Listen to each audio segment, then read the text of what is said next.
Well, good morning, everybody, and welcome to another episode of Teamwork a Better Way. I'm Christian Napier, and as you can tell, I'm a little bit under the weather, so I apologize for that. But I am joined by my very effervescent uh, co-host Spencer Horn. Spencer, how you doing? Great, man. I'm sorry you're feeling bad. I feel great. Well, I Um, say effervescent because you've got this unique combination of pinstripes and polka dots on your shirt, and there's got to be a story behind this shirt, Spencer. no, What's it's going just on there? fun. My wife likes to get me some fun shirts. That's all. It is fun. I don't know if you have caught this viral sensation from Quebec, Angine de Poitrine. It's a musical duo. They use loopers, but they all dress in polka dots, head to toe, polka dots and costumes, and play the drums and guitar and bass. Quite interesting. And so when I saw the polka dotted shirt, it reminded me of Angine de Poitrine. Je ne sais So pas. you'll have to check them out. Very, very interesting microtonal looping music. So it's not for everybody. Okay, interesting, That can interesting. be an acquired taste. But it's been a minute since we had our last episode. How you been? Man, I'm good. I better than you, I guess. On Saturday, my wife went to Las Vegas to be with our kids, and I went and got found a great new masseuse, and she's like, "Listen, you're in bad shape, but you're going to have to experience some pain now if you want to feel better later. But if you don't experience any pain now, you won't feel better later." And she hurt me good. Well, do you feel better now? Well, I feel okay. Well, a little sore, right? But it should help in the long run. Yes. Well, I hope you feel better soon. Uh, Spencer, You too. we could catch up for a long time, but we've got an amazing guest, and I'm super excited to introduce him. You are so well connected throughout the world, and so many of our guests come from your vast network of connections, and you have the honors of doing those introductions. But this guest comes from my circle of friends, and so it's my honor to introduce him, Matt Manning. So, Matt spent close to 2 decades working in technology and going through various levels of leadership, including a number of years with Qualtrics. And we recently had a guest, the chief psychologist from Qualtrics, Dr. Ben Benjamin Granger. Granger. Yeah, Yeah. Ben Granger was on with us. So we get to have another Qualtrics connection here.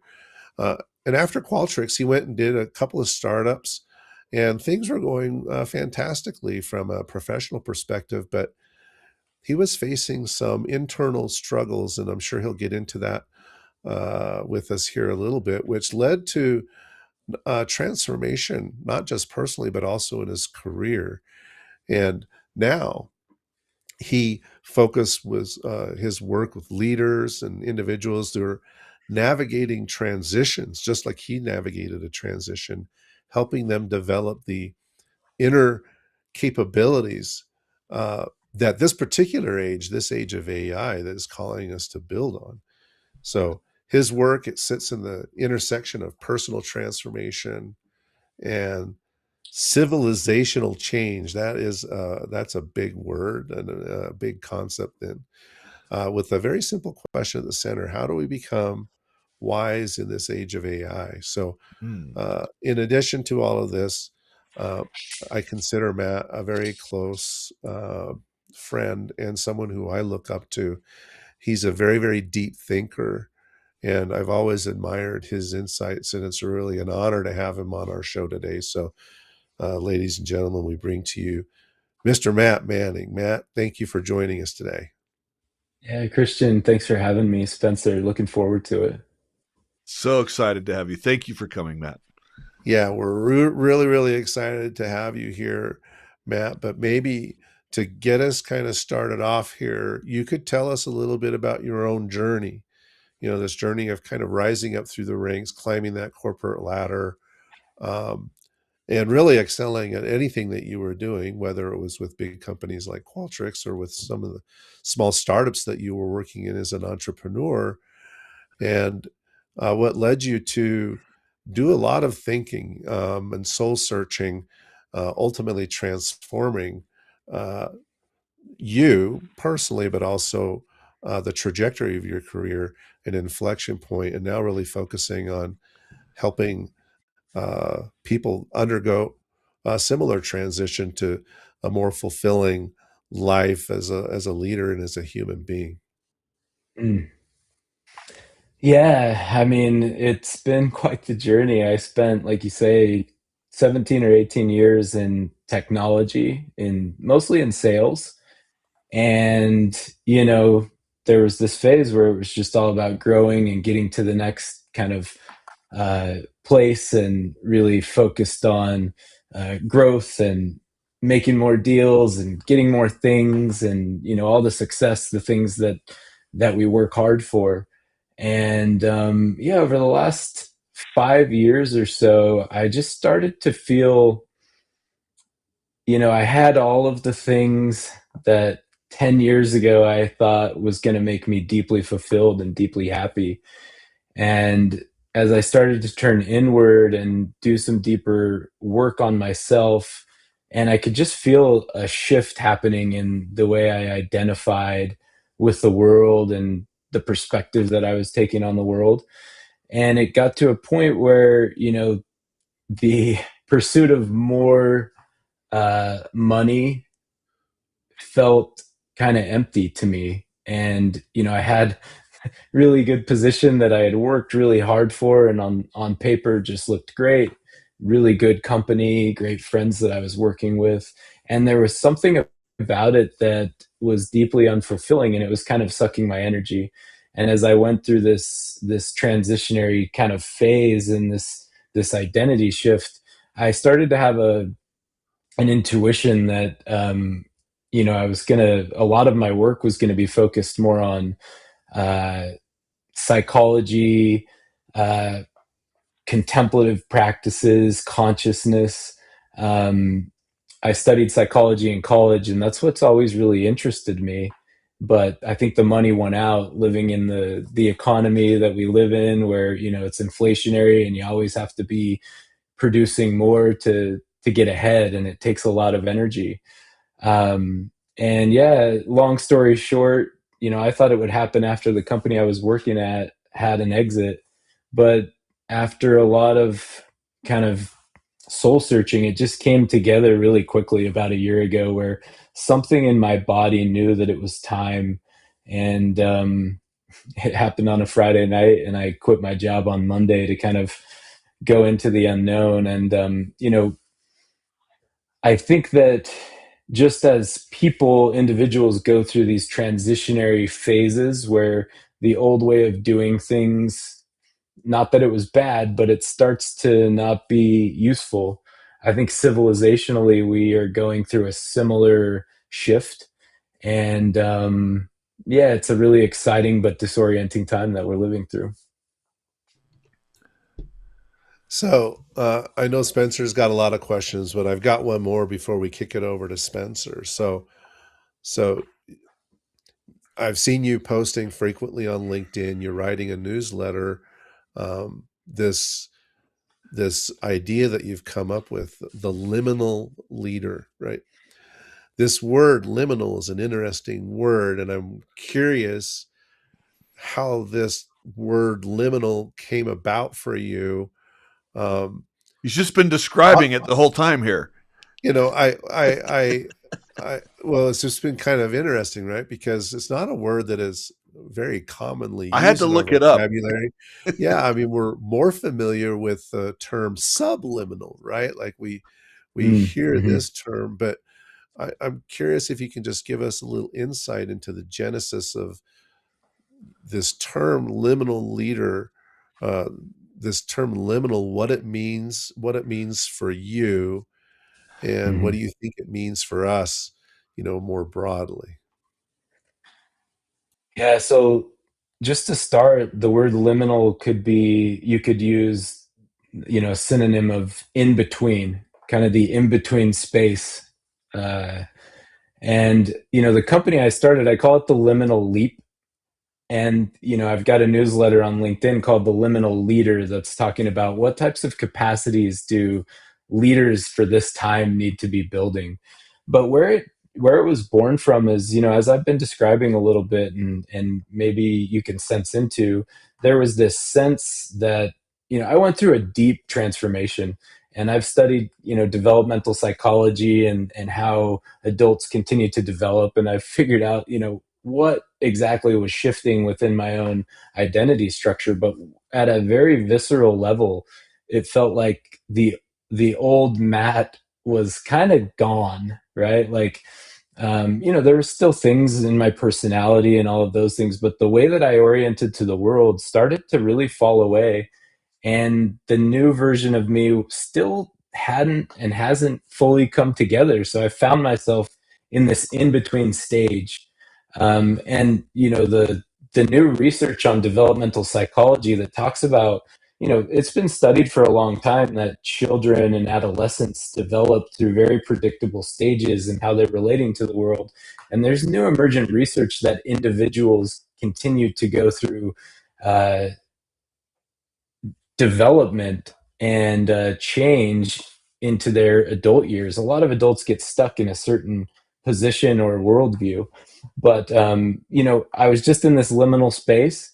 And what's interesting is the same stages or kind of transitionary periods that happen and can be very disorienting to a person happen at the level of society as well.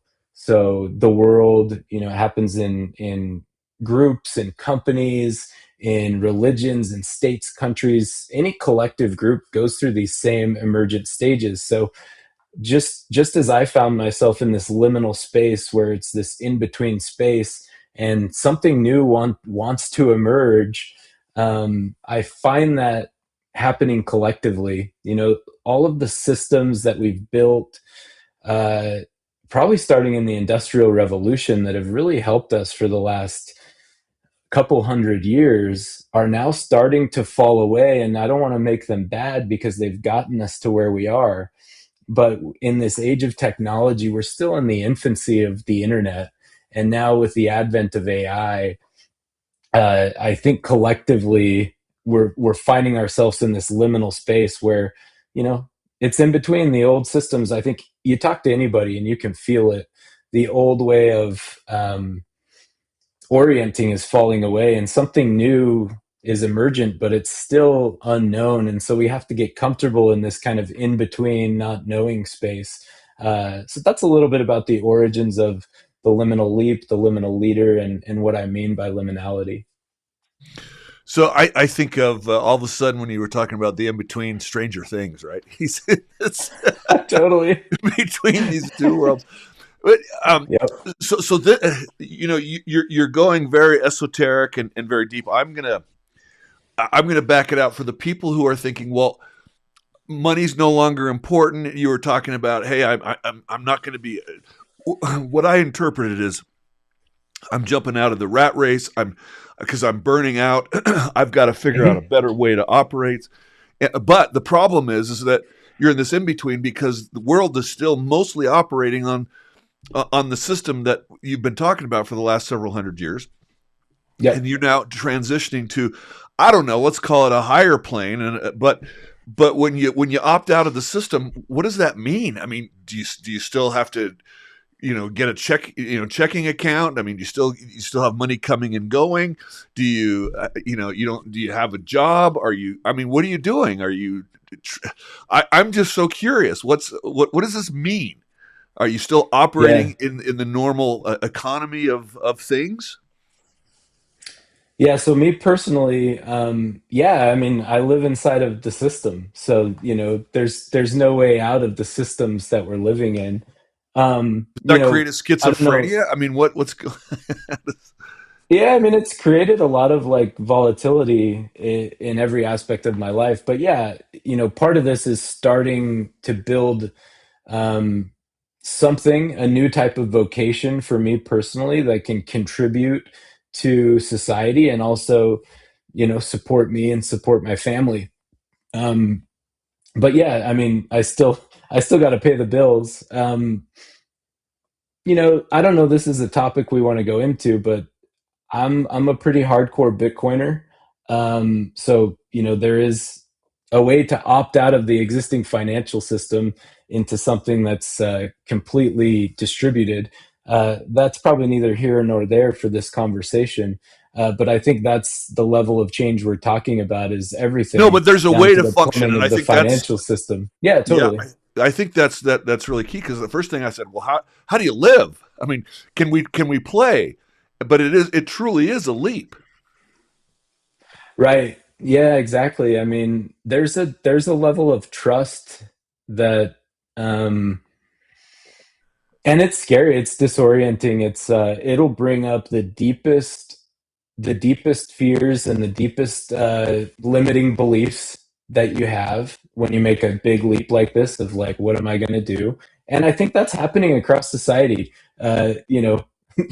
There's all sorts of things coming up as there's so much unknown. But yeah, I mean, I'm trying to build, coaching platforms for leaders to develop the capacities that I think are called for in the age of AI. Um, Cohort groups. We've got me and my business partner are running we just finished our first 8-week cohort of a group running a course called The Art of Conscious Relationship with AI. So this is Well, using this is AI really not. what we want to Yeah. talk about, right, Christian? I mean, this is super exciting. I mean, you talk about the return to real leadership. What does that mean in today's world? How do you? Because to me, that if we return to real leadership and we're talking about a future state, that sounds a little that sounds interesting to me. Can you describe that? Yeah, there's a lot of aspects to this. Um, One thing that I think is worth talking about is, you know, the leaders and the people that we kind of put on a pedestal in society that are successful generally are the ones that have the most smarts or intellect. Like uh, we've we really kind of worship the intellect in the brain, and in this AI age, all of a sudden we have these machines that just outperform us in a purely ones and zeros and thinking and data collection, right? And so all of a sudden, the things that make a leader and a person different than the machines is actually the nervous system, our intuition, a regulated nervous system where we can be with complexity and actually be calm and like take all the data in and be able to make wise decisions and connect to our heart and our body. That's actually the differentiator in the age of AI. So I think what what AI is asking leaders to do is actually to go back to some of the more soft human skills and people that can really trust the people that they're working with and be connected to their own inner knowing and be regulated in times where there's so much uncertainty instead of collapsing into like full fear or just control. We can be with and take different perspectives to find creative solutions. That's a start. Some of the thoughts I have. I really, really like that. I mean, Christian, I'm not going to ask another question, but I think that's so important. Is I talk about intuition all the time when I'm coaching people, and we actually had someone on here, Christian, that I think it was Ben that talked about the fact that we have neurons in in our heart and in our gut, and so we actually have brain cells all throughout our body, and so part of that intuition that you talk about, connecting our heart and our gut and not just the intellect is something that can really, really serve us because our body records, you know, experiences that we've had, and we start to trust those feelings. We make better choices, and I mean, I really that to me that is going back. Trusting our inner sense more, and really not just relying on the intellect of the machines alone. I think that's a great and powerful combination. Mm-hmm. Yeah, and if I could just kind of wrap that up in a question, uh, this you mentioned that we have this feeling of being or we feel like we're disoriented, and usually that happens when we're surrounded with uncertainty, and so I'm curious how, what you do with the people that you are coaching to help them feel like they gain some solid footing when the future is so uncertain and we're in this period of transition. What are the techniques or the skills that you are bringing to bear for the people that you help, so that they feel like they can have some kind of foundation or place of, a center that they can rely on, Mhm. so that they don't feel like they're just being tossed to and fro in the wind, so to speak. Yeah, a couple elements to your question. First off, with the disorientation, um, my sense is that collectively, with AI being, we've oriented so much of our identity to our work. What we do is how we identify. It's like really central to how we view ourselves, and especially in the West, like you can see it where the first thing we generally do when we meet somebody is we ask them what they do for work. And the more I think about it, the more that like just makes me sad that like there's so much more to a human being. Who are you? What lights you up? What are the deepest things that you care about? That's what I think the first question should be, not what do you do for work. So I think with AI, you know, threatening so much of our productivity, we have become. Can you still hear me? I think my screen froze. Yeah, we can hear you. Keep going. Okay, just making sure we're good. Um, but so much of our identity is wrapped up in work, and all of a sudden AI is threatening to do a lot of the things that we've been doing as humans. So I think it's asking us to go from being human doings to actually being human beings. So I think it's an identity level crisis, because if all of a sudden it's true that AI is going to displace so much of, you know, the jobs, for example, and I'm not making an argument one way or the other, but I think that's the existential fear that's coming up in society is like, well, if I'm not my job, who am I? So that's the first part of your question. And then secondly, when I'm working with leaders, first off, it's developing the skill and the ability to be with and stay with discomfort and be with the actual volatility, because so much of our human experience, let's be honest, being in a body and in this world that has so much entropy is an intense experience. We open ourselves up to pain and to pleasure and to joy, but there's a lot of disturbance in being a human. And so many times we find ways to keep ourselves occupied, to distract ourselves, whether that's with television, food, um, endless scrolling, and on the bad side, like drugs and alcohol, to just numb out and not feel what it means to be human. So first off, it's to create a relationship where you're open to being with the full range of human experience and training your nervous system that it's actually safe. If you feel fear, for example, you can be with it, you can breathe with it, you're not going to die. And to resource yourself to be able to be with that and be with that intensity. So that's one thing.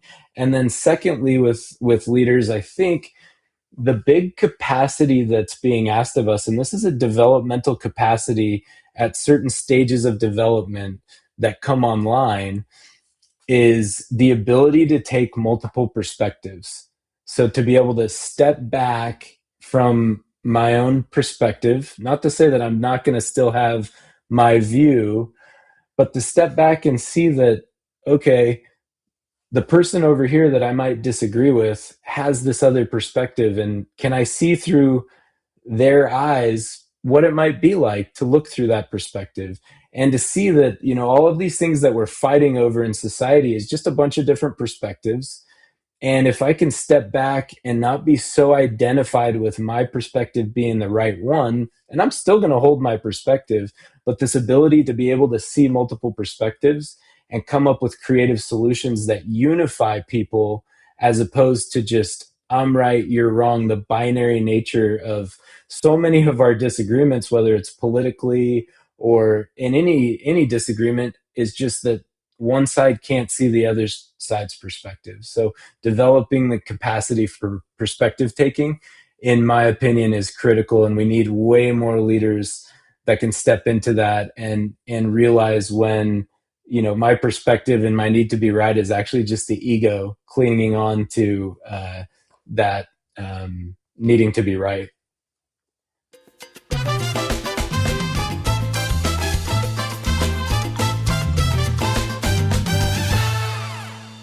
Okay, so you made a distinction between skills and capacity, and if I'm understanding you correctly, the capacity, not necessarily a skill, but the capacity is to be able to sit with discomfort, awkwardness, uncertainty, Mm-hmm. and I think if you develop that, it actually enables you when you, because I think there's some skill in what you were in what it takes to be able to appreciate different perspectives, right? I mean, but Mm-hmm. that that in itself creates discomfort because I Right. have to accept, or I have to think that other points of view have validity, and that I'm not always right, or potentially can be wrong. That makes me uncomfortable. So if I have the capacity to sit with discomfort, I'm better set up for the skill to see things at more diversity. Am I confusing things? Can you clarify? Am I on the right track of what you're talking about? Yeah, you're on the exact right track. And to your point, like, to be able to take that perspective and back off of my own perspective and realize that, okay, I might disagree with somebody, but there's some validity and some reasoning behind what they're saying, like you say, requires me to say, oh, I might not actually be right all the time. And if my whole worldview is positioned around everything that I think and how I've kind of constructed reality and how I relate to the world, uh, if it's all centered around me being right, and that's where it can be really disorienting. And this is where it's actually a developmental capacity. So, But what if I am I've right? I'm I'm sorry. I lost you. I can't hear you. Uh oh. No, we've lost your sound here, Matt. how's that There we go. There we go. better?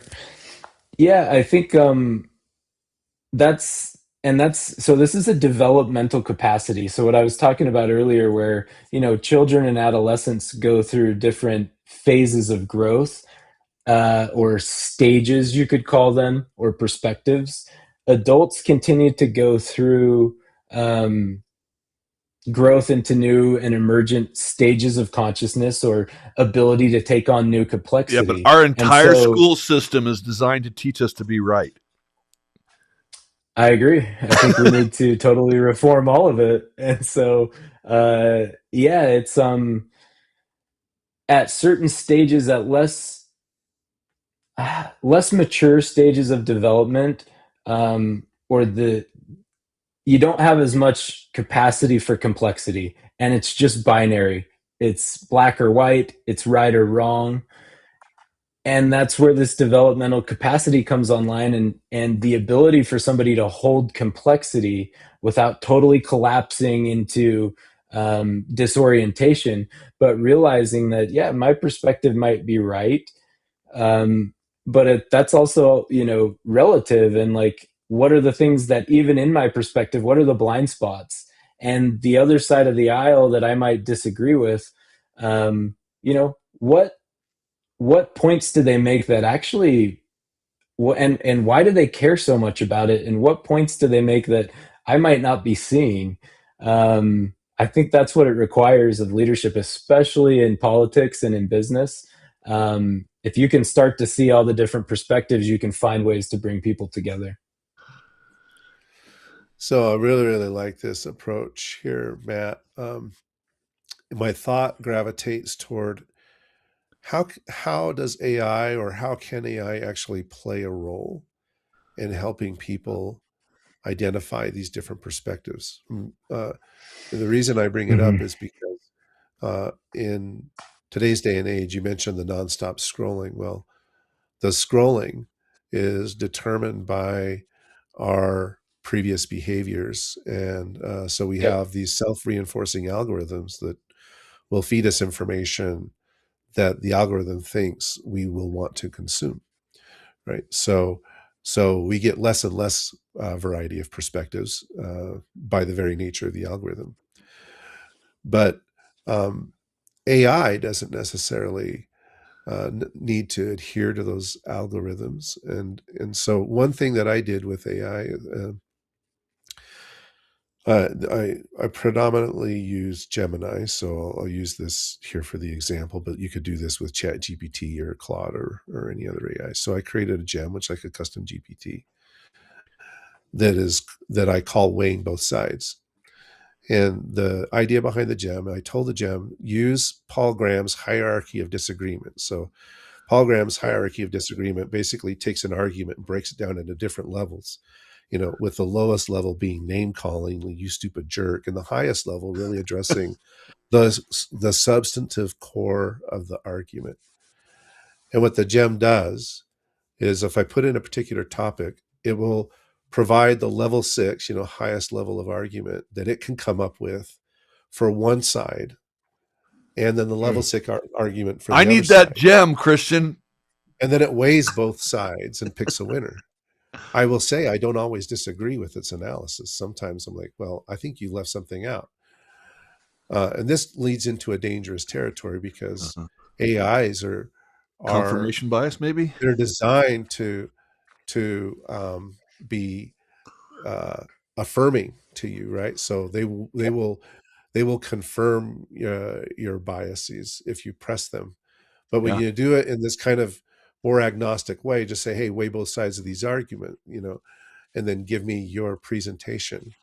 Uh, it it feels a little bit different as a human being to see the AI do it because it doesn't feel like it's a personal attack on me or my beliefs. It feels like this is an AI having a conversation with itself and Yeah. coming up with the arguments that it thinks it needs to come up with on either side of a thing. I think it's quite interesting to observe it, and psychologically, um, it's less impactful for me because I'm not seeing a human being on YouTube or on X, you know, making an argument uh, that may potentially feel like it's relating to me personally. It's a more impersonal and passionate way to start to see some other perspectives. So I was just curious to get your take after that long explanation. What are some strategies? I mean, this is one tactic, that I use to try to get some different perspectives, but what are some strategies that you would advocate for people to be able to see other perspectives without triggering these instinctual feelings of defensiveness, putting up a wall, shutting it off, so that um, we can make ourselves aware of what other people might be thinking, the approaches they might be taking, what arguments they might be using to inform their opinion without us getting too emotionally involved and, as you say, disoriented or derailed by the process of trying Mm-hmm. to understand other emotionally people's, hijacked.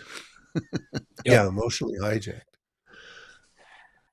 There's so much to what you're talking about, and this could be like a multi-hour conversation. There's so many points to make here. First off, I think it's worth highlighting what you talked about, that actually AI is really good at this, at perspective taking. based on the information we feed in. You know, an AI could help me take a perspective of like a marine biologist and how they would look through something, or I can take the lens of a psychologist, or any perspective. So in its nature, AI is just a tool to help us be able to take perspective based on a whole bunch of different inputs.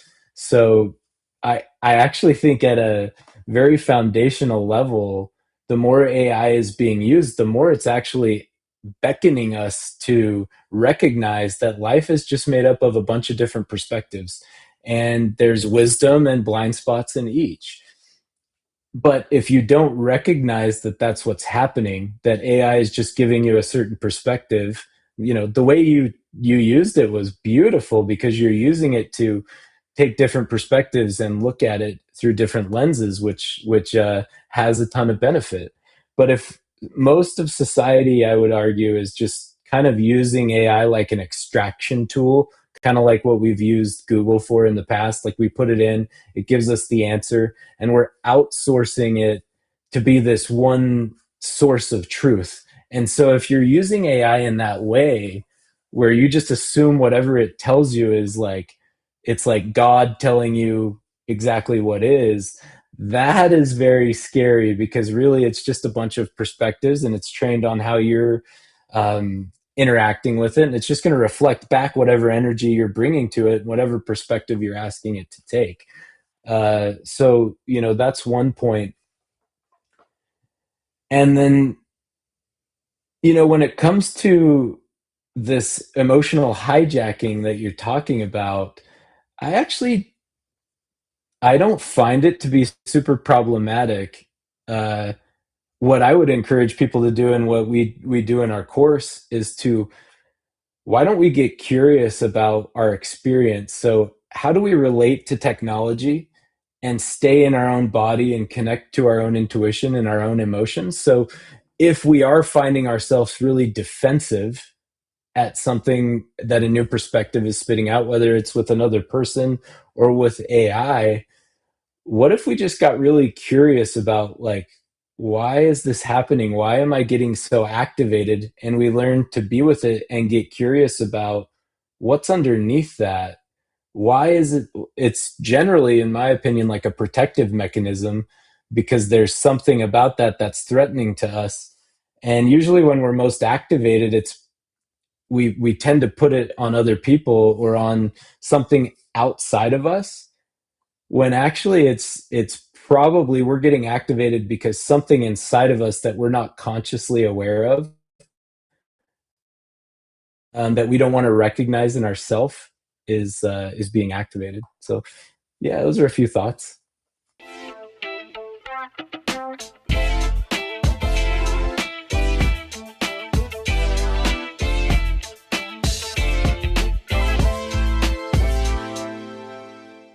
I mean, this is actually very real. I know we're kind of talking in abstractions, but I'm having conversations with some of my kids about things that are going on in the world right now, and I'm doing my best to be open minded. I'm reading they're sending me their posts about things that are happening, and I'm like, yeah, and so we just keep sharing back and forth, trying to be open minded, not saying you're wrong, but at the same time, it's kind of surface level sharing. And I know my son wants so hard to convert me to what he's thinking, because I'm an outdated dinosaur in my beliefs about what's going on in the world.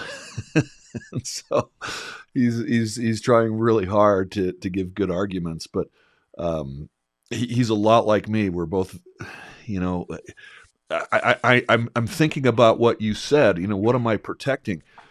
And it comes down to, kind of, in this case, a faith belief, and thinking, well, this is what I know, and this is what I'm thinking is going to happen, and I'm thinking that maybe some of the thinking that is creeping into what he's sharing me is being, again, is the algorithms, Christian, and And I'm like, is there some truth to it? Yes, but to the level of conspiracy that, and so I'm struggling with how do I mean, what do we do? I mean,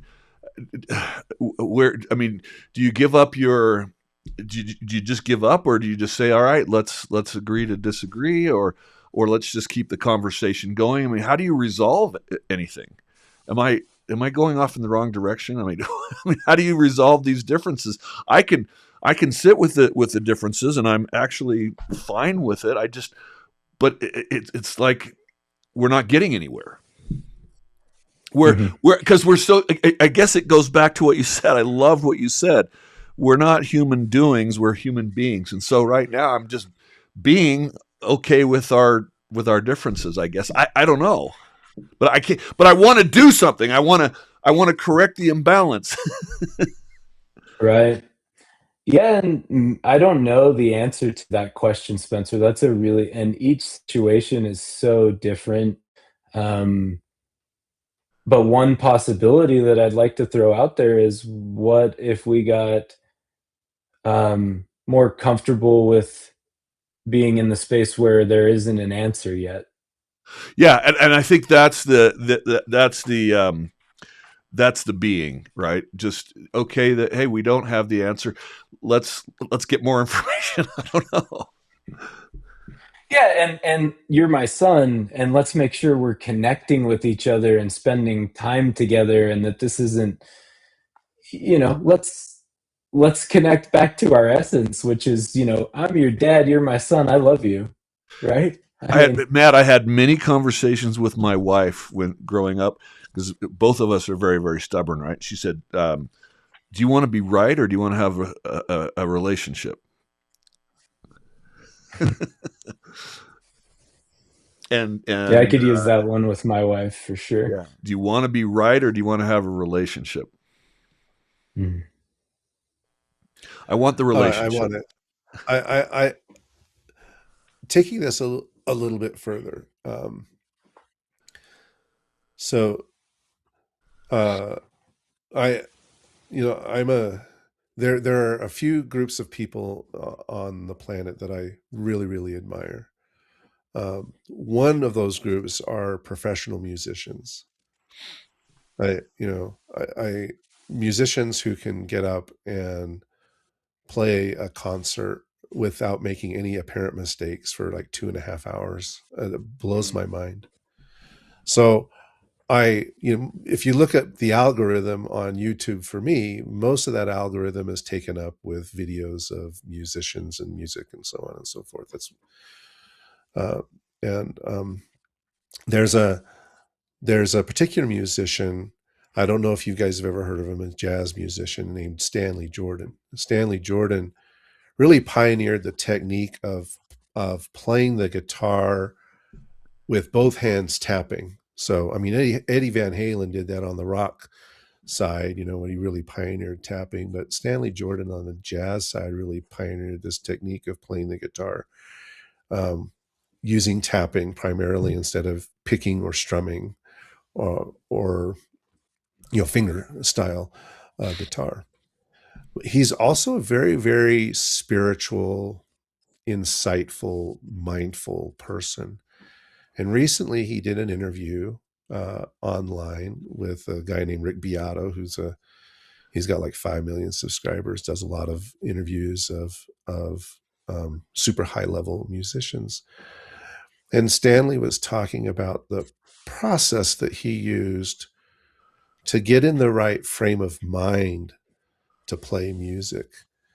And uh, it seems to me that it resonates a lot with the things that you're talking about, Matt, which is about really being present in a space, in a moment in time, not thinking, not dwelling on the mistake that you made in the past, or thinking about the difficult thing that's coming up in the future that you have to play, but just really being in that moment. Like, just, I'm here in this moment right now, and I'm going to enjoy just being right here, right now, in this very moment. He talked about how um, when you can do that, then you play without tension. Uh, you Yeah. don't feel the tension in your hands, but the movements feel very fluid. And he compared it to, signal to noise ratio. So, in music or even in technology, right? We want a strong Wi-Fi signal. We want to eliminate the noise from the signal so we get as strong a signal as possible, as pure a signal as possible. And and so he talked about going through these processes of eliminating the noise and really just being present and focusing on what you're doing and just feeling it without tension, uh, getting that strong signal. So I know I'm springing this on you without any, advanced warning here, but I'm curious to get your take on that about how people can get to that place. He talked about in his practice routines, he doesn't play lots of fancy runs really fast to warm up his fingers, but he plays very slow and very intentional. How he Hmm. wants to feel when he is playing certain notes, how that makes him feel. And I'm curious, the work that you're doing, not just with yourself, but other leaders that you're coaching through these transition processes where there is so much noise and it is so disorienting. Like how can we become more in the moment, present, uh, filter out the noise, strengthen the signals so that we can move and perform without tension? Yeah, really beautiful example. Um, it reminds me of, the word that kept coming up as you were talking is flow state. And you hear athletes talk about this too, where they get into a flow state where thinking almost stops and they're just trusting their instinct and they're fully in the moment. I think that, and this is where, meditative training I think is really helpful, in nervous system training, learning to be with your body. But so much of what you're talking about is we live in our heads, and there's three ways of knowing. The ancient contemplative traditions have been talking about this for thousands of years. There's the knowing of the mind, there's the knowing of the heart, and there's the knowing of the body. And I think in the modern world we live in, we're just oriented here up in the mind, and the mind creates stories and creates catastrophe and creates all sorts of noise. um, and when we can really learn to quiet the mind, not that we're not thinking, there's nothing wrong with the mind, but when we're only oriented up here and living up here, things can be moving really quickly. And so training ourselves, like something that I've learned, as someone who has a very overactive mind, and I've dealt with anxiety on and off pretty aggressively my whole life. So just teaching myself at all times to be connected to my breath, to breathe instead of from up high in the chest, like really dropping my breath deeper down into the belly. And whenever I'm doing anything, can I feel my feet on the floor? Can I stay connected to my feet while I'm engaging in discussion that's activating? Right. So, like when I'm getting really activated about something, can I feel my feet on the floor? And some of these basic practices, like meditative practices of being with the breath, staying with discomfort, over time, you find yourself getting into those states where thinking, we're less identified with our thinking. It's kind of just happening, but we're in more of a flow state. We're connected to our body, and we can just move and trust our instincts on what's happening. And sometimes the mind will just kind of quiet down. And over time, that tends to be the experience. My own experience is that my mind, sometimes gets overactivated, but it's quieting down. But that takes a lot of training of being with the body. I'm a huge advocate for meditative training as well. Um, yeah, that's I think that's what I'd say about that for now.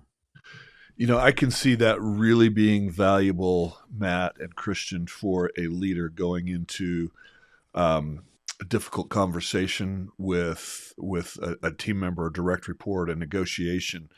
Um, Mm. all kinds of environments. Christian, I think of it personally as a professional speaker. The same thing is true of that. It's a performance, and when I'm focused on how am I performing and what am I doing, I tighten up and I'm not loose and present with the audience. When I am with them, being with them, present, grateful for the opportunity to engage with them, I'm able to perform because I'm not performing. I'm connecting, and I think that's Hmm. very. I think those are principles that we've really. I mean, if I were to take just a couple of takeaways from today, to develop the capacity for discomfort. That's a resilience idea, um, and that's going to help you to hear different ideas, different perspectives that are going to help your business. I mean, the research shows that the best leaders are able to use at least 6 different leadership styles. Well, that means you need to have different. That actually causes you to have different perspectives. I mean, there are times when you need to have a doing type of leadership, and there's a time that you need to have a connecting type of leadership. But those are typically associated with different personalities. So letting that go, even when it's uncomfortable, because Hmm. leadership is not about comfort; it's about being effective, and being effective means you have to do things that are not always aligned with what is most easy for you. So just being comfortable with that disorientation, that's part of life. I love that. Those are a few takeaways that I've gotten, Christian. I know we need to kind of wrap up. What did you hear? Uh, yeah, I think having the ability, I learned today, having the ability to look at things more holistically from different Yeah, perspectives is super important. yeah, One, for our own mental well-being, but two, and as a growth, leader, right? right? You talked about, Spencer. Do you want to be right, or do you want to have a relationship? And it makes me think, we've talked about it several times on this podcast, Spencer, that long running 80 plus year now, Harvard study that is looking at, long term happiness, and what does it come from? It comes from meaningful relationships. Uh, Hmm. and so if we're able to put aside, you know, um, our own egos and just focus on connecting with people, Yeah, that will allow us to feel more fulfilled at work, at home, you know, and, you know, that includes, I think, our relationship with higher powers, if we so believe. And that will lead to the happiness that we are so desperately seeking in these uncertain times. I know we're up against it, Matt, but before Spencer goes to the lightning round of questions to conclude our conversation, any other pearls of wisdom that you want to leave us with before we end our conversation today? Hmm. I think the only thing that's coming up for me is just that I have a deep trust in what's taking place. Um, that sometimes the breakdown and the volatility and like the falling apart, the crumbling, I trust that cycle. It's happened throughout history, it's happened in my own life. So, um, I think we're going to be living through times that are very challenging for the next decade or so. And I trust that there's nothing wrong with what's happening. And what can emerge on the other side of the liminal space, if we get it right and we step up and we live from a deep place of presence with undefended hearts and big hearts, uh, I have a lot of optimism for what's going to come out of that. So I just deeply trust life and this evolutionary process that we're going through. Uh, yeah, I'll take from that, Matt, that, and we've talked about it, Spencer, many times on this show, that the vast majority of human beings ultimately want the same thing. I do. We want safety and security and opportunity for ourselves and for yeah, those people that we love. And the optimist in me is hoping that that will win the day ultimately.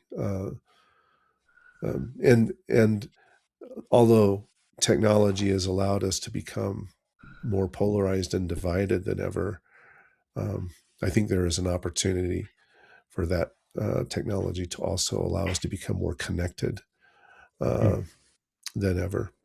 Spencer, to your lightning round of questions. Okay, Well super said. fast, Matt. Ready? Yeah. One word that defines real leadership. Vulnerability. Skills or capacity, which matters more? Capacity. Most underrated leadership trait. Presence. Presence or performance. Presence. One habit that builds internal stability. Consistency. Biggest leadership myth today.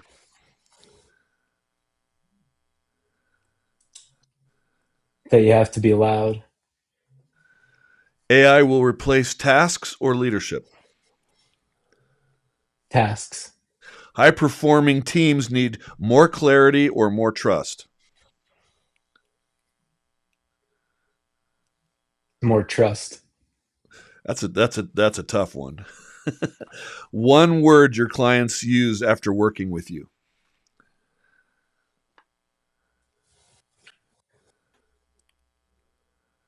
One word. Hmm. Trust. Finish this. Great leadership in the future will require. Perspective taking. Thank you. Great to have you with us, Matt. Yeah, thank you, Thank Matt. you. I can't believe this hour has flown by super fast for me. Yeah. I'm so grateful for your time. If people want to learn more about what you're doing and how you could potentially help them to become more fulfilled people, leaders, etc., what's the best way for folks to reach out and connect with you? Yeah, so you can find my work on theliminalleap.com. Um, there's a few resources there, including like my coaching and a link to a newsletter. That's at newsletter.theliminalleap.com. I'm also on LinkedIn, and I write the same newsletter. It's called the Liminal Leader on LinkedIn, so it comes out there. LinkedIn, I'm on X at Matt J Manning 333. But yeah, I'm totally open to connecting wherever. And there's some new and exciting things coming in the next week or two in my world with some new developments and a new potential partnership of someone I'm going to be working with. So I'll announce that on my social media feed soon. Fantastic, Matt. Thank you so much. People go connect with him on LinkedIn, follow him on look at his newsletter. It's really, really great. And check out the liminalleap.com. And Spencer, in your polka dots and pinstripes today, you've been helping people for decades become more effective leaders, build high performing teams. If organizations and individuals are looking for ways to improve their team performance, how should they reach out to you? I I love LinkedIn. Just message me there. Message me there. Christian, if somebody wants to get a hold of that great gem and other, pick your brain for all that wisdom in there, how do they find you? Yeah, LinkedIn's great. Just look up Christian Napier LinkedIn. Very good. It's easy to find me there. So thank you, Matt. It's been a fantastic, fascinating hour. And thank you, Spencer. We've been doing this now for over 6 years. You believe it? It's been fantastic. And it's all due to you, viewers and listeners. We're so grateful for you and your support. Please like and subscribe to our podcast. We'll catch you again soon. Thank to both of you.